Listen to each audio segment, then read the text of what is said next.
Hello everybody, you're welcome to Just for Women Africa, and my name is Olaleko Amusa, the founder of Just for Women Africa.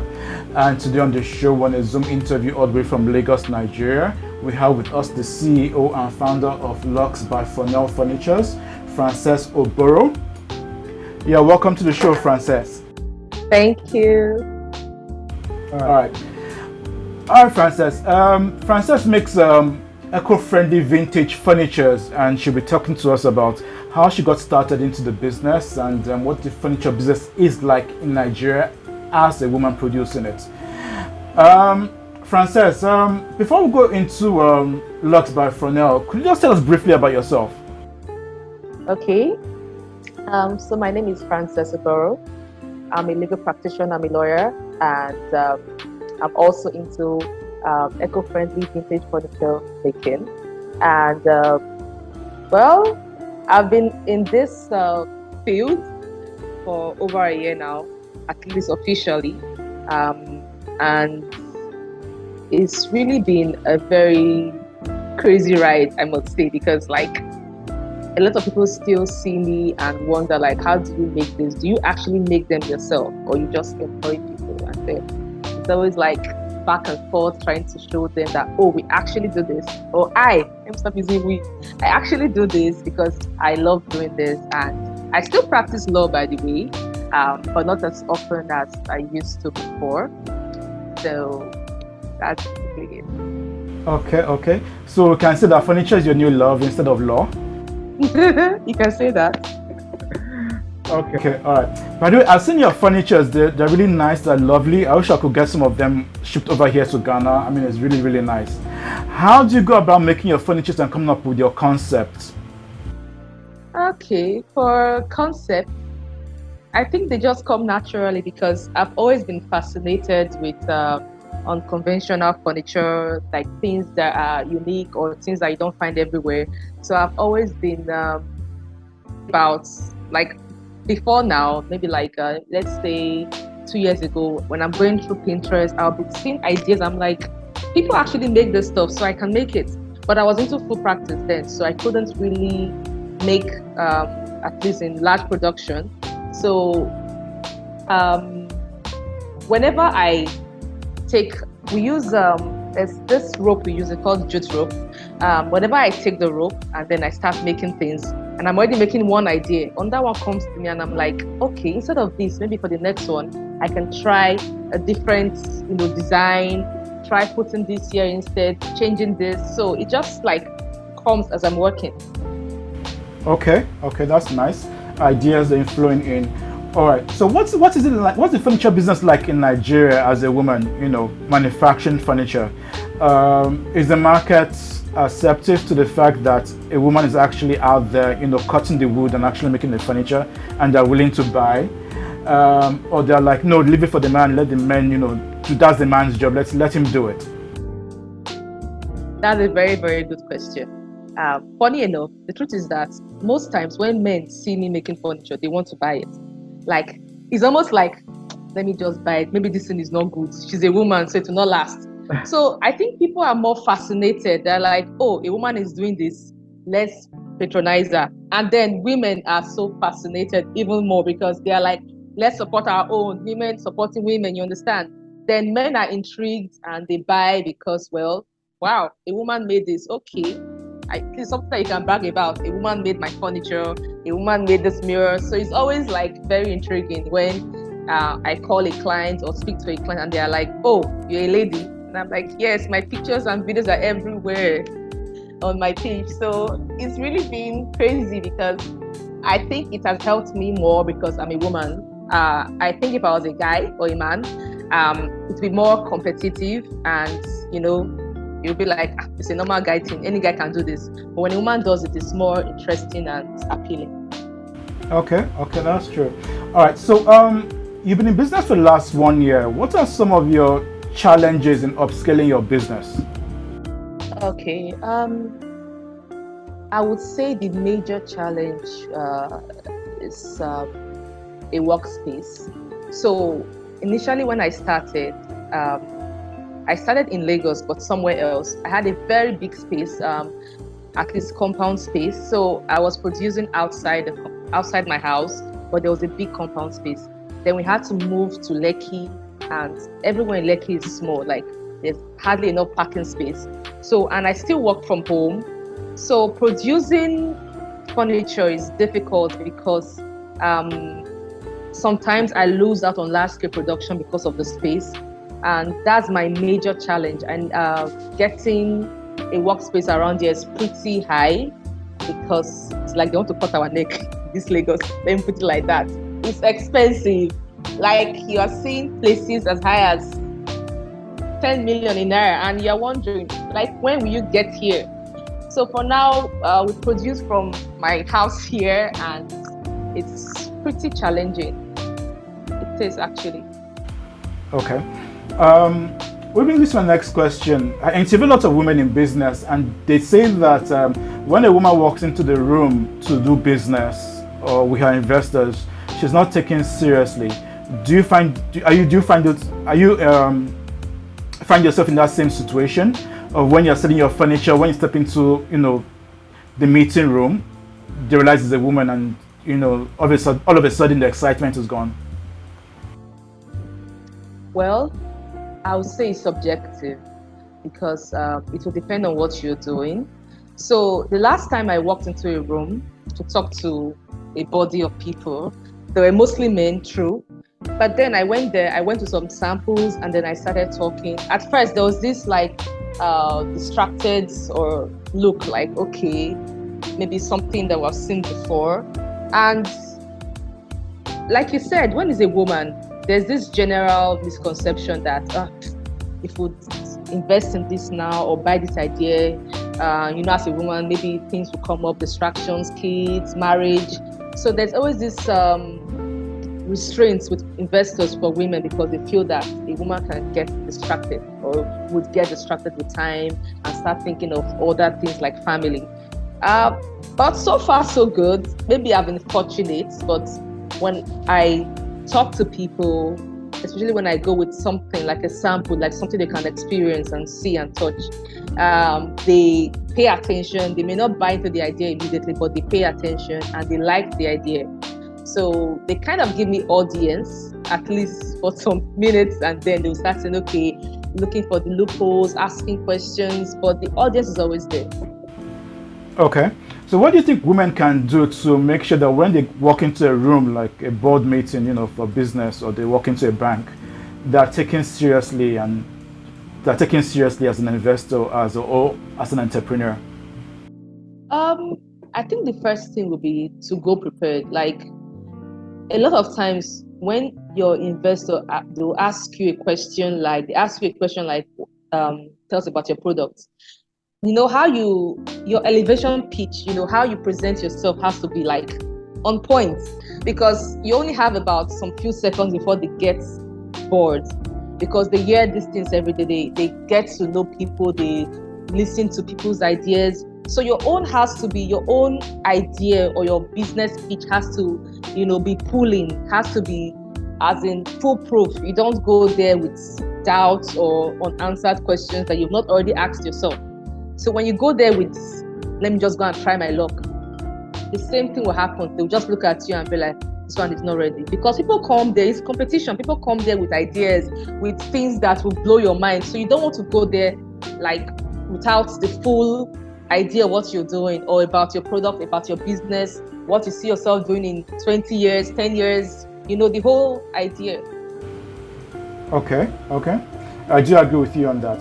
All right. So let's talk about Luxe by Franuel. What kind of products do you make? I mean, apart from the regular tables and all, what else do you make?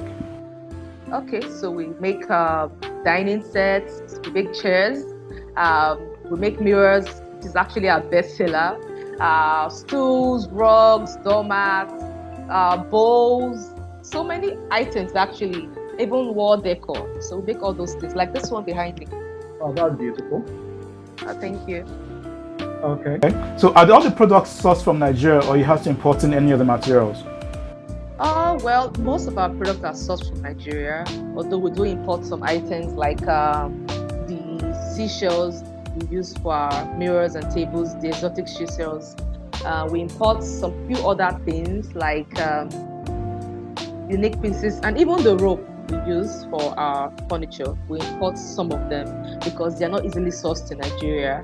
So we find that sometimes when we try to buy from our suppliers in Nigeria, they may run out. So many times we have to buy and in bulk from outside the country, like in tons, so that we have enough for the long run. Okay. So are you saying that like something like the seashells, you cannot get them in Nigeria, you need to import them? Well, we can get seashells in Nigeria. There are seashells in Nigeria, definitely. But the one I'm talking about, they are the exotic seashells. So I think somehow in Nigeria, we have finally finished all the shells, because when you go to the beach in Nigeria, you find more of white shells. They're always white. And, people like to see, like in my field of business, people like to see something that they've not seen before. So when I use something like this starfish that you would not easily, I don't know if you can see it clearly. Yeah, I can. Yes, that you will not easily find when you go to the beach. People just like are interested. They want to touch it. They want to feel it. So when you use the ones we find here, which are also very good, but they are more they are whites or plain colors. So more color always makes it more interesting. Okay. So we'll do a mix of both. Yeah. Okay, that's nice. All right. I read somewhere or heard somewhere through the grapevine that you actually go to the factory and you actually cut the wood and you actually do the work yourself. How true is that? It's very true. I try to limit how much I cut wood. In the beginning, I was cutting everything myself because I was always fighting with those guys that cut wood. Like, you would tell them, cut 100 cm circular, HDF for me, and they are saying, the wood not reach. It's the same thing, 99 and 100 is the same. And you can't tell your customer that they should manage 1 cm less because they paid for 100. You can't give them 97 or 98. So initially, I was cutting them myself, like trying to show them this is what I want. So unless I have to, I don't cut wood, although I do the other things like making the furniture. But for that wood cutting, it takes energy. So unless I have to, I don't.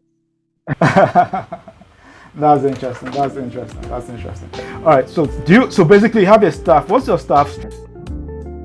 Currently we're just 3. We're hoping to change that very soon because it's a lot of work. Because each piece is made by hand and the detailing put into every single piece is insane, because you have to make sure that everything, like when somebody buys your product and they look at it, they are wondering, how was this made by hand? Was it a robot? You want to make them feel that like detailing. You want to make them appreciate the efforts. So currently we're 3, and by God's grace, towards the end of the year, which we're already in, will be more than that. Okay. We pray that you grow bigger and get more staff in numbers, bigger than 3. All right.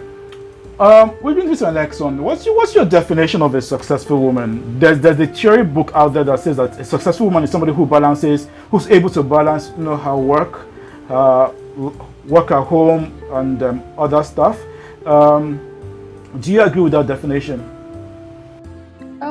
Well, yes, I do.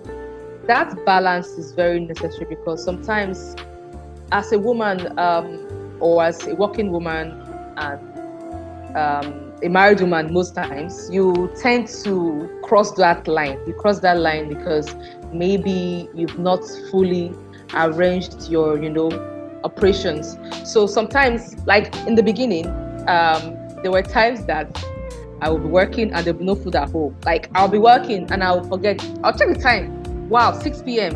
No lunch, not talk of dinner. So I had issues trying to organize myself together, and it took the grace of God to structure that whole dynamic. Like I had to push myself. Okay, Frances, structure this. At this time, you shouldn't be working. You don't need to work till 1 a.m. Work from 9 a.m. till 5. Make dinner, eat. At least yourself eat, because then I'll just snack on like chips or biscuits and I'm okay. But I have a family, so I can't expect them to always understand. So it's always a very big struggle. But when you structure your business life and your family life, is easier. And what makes that woman successful is that fulfillment, where you know that everything is working in sync. Everything works because you've already set down that structure. Okay, all right. I do agree with you. Having a balanced life is important. Okay, so we're about to bring the interview to a close. And what's your advice to women out there who want to set up their own businesses, but they feel that it's a man's world? They feel that they have challenges facing getting finance. They feel that there's always a hurdle. They always have to go up every hurdle, and they feel that men take advantage of them sexually. What's your advice to them? Okay, so the truth is that we live in a world where these things happen, but gradually everything is changing. So when you want to start your business and you are thinking of the reasons why you shouldn't, you will never start, because like it or not, people will still do businesses and they may pass through these challenges. Finance, for instance, will always be a problem. Nobody has it all. Even Bill Gates still works because everybody needs to keep going. So you can't just say, most times women say things like, I don't have money to start. But honestly, when I started this business, okay, I had just been laid off from my job as a legal practitioner, and I wasn't really saving. I didn't think I would do a business like this one day or start like this one day. So I didn't have the finances. So we started with when you order, we make your products, which is what we're still doing now. We produce on order. So you can find a way to balance it so that you don't have to wait until you have $1 billion to start your business, because nobody's waiting for you. The world is moving very fast. And if you have an idea and you think it will make sense, it will sell, to push you out, you do it. If you think about the challenges, it's a man's world. Oh, that's the fact. It's not fair, but it's the fact. And if you keep waiting for like magic, you will never do anything. You will just be somewhere waiting, and then time goes, and then when you get older, you start having regrets. Maybe if I had started, it would have made sense. Maybe I should have just gone ahead. You have to just start first, and then to work yourself out. I do agree. Just start. I mean, time does not wait for anybody, right? All right, Frances. All right. To our viewers who are watching, who have enjoyed the interview, seen the pictures as we did the interview, and they love your products and they love to get hold of your products, could you give out your contact details to people in Nigeria and all over Africa and all over the world who are watching? So we're on Instagram, Luxe by Franuel. That's LUXEBY Franuel, FRANUEL. And we are also on WhatsApp. And our WhatsApp contact is in Nigeria. It's 09033086518. All right, Frances, thanks so much for coming on the show. I'm sure to our viewers out there, you now have the contact details. We'd love to get hold of the furnitures and place your orders. Luxe by Franuel Furnitures is the place to go to. And we thank you so much, Frances Oboro, for coming on to the show. We wish you all the best. And we look forward to interviewing again in future. Yeah, that's a big thank you. You're welcome. And to all our viewers, do not forget to like, subscribe, tell a friend who knows a friend about Just for Women Africa. And from Frances and I, it will be bye. Bye. Thanks.